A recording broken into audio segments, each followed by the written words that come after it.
මෙන්න පාන් කණ්ඩ හොඳම ක්‍රමේ. ෆ්‍රිජ් එකේ පැය 12ක් තියලා ටෝස්ට් කරලා කෑවොත් බ්ලඩ් ෂුගර් ලෙවල් එකට මොකක් වෙයිද? ඇත්තටම මටත් හරියට අයිඩියා එන්නේ. අද බලමු. කලින් පාර වගේම මේ පාරත් ටෝස්ට් කරපු පාන් පිටි දෙකක් තමයි කන්න යන්නේ. මේ පාර වෙනස මේක ෆ්‍රිජ් එකේ පැය 12ක් තියලා තමයි ටෝස්ට් කාලා බලමු.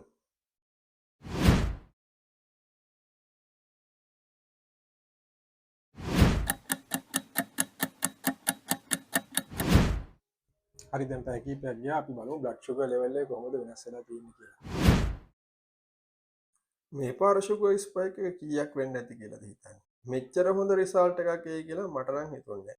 මේ පාර ෂුගර් ස්පයික් එක 8යි. 8යි මිලිග්‍රෑම් per ඩෙසිලීටර්. 8 වැඩි වෙන්නත් පැයක් විතර ගියා. ගිය පාර ටෝස්ට් කරලා විතරක් කාලා ෂුගර් ස්පයික් එක 44ක් ආවා.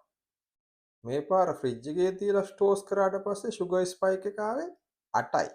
මෙහෙම වෙන්න ප්‍රධාන හේතුව වෙන්න ඇත්තේ ෆ්‍රිජ් එකේ තිබ්බාම පාන් වල තියෙන සිම්පල් ස්ටාර්ච් අවශෝෂයට අමාරු රෙසිස්ටන්ට් ස්ටාර්ච් බවට පත් වෙන එක. ඔන්න කාටත් පාන් කන්න හොඳම ක්‍රමය.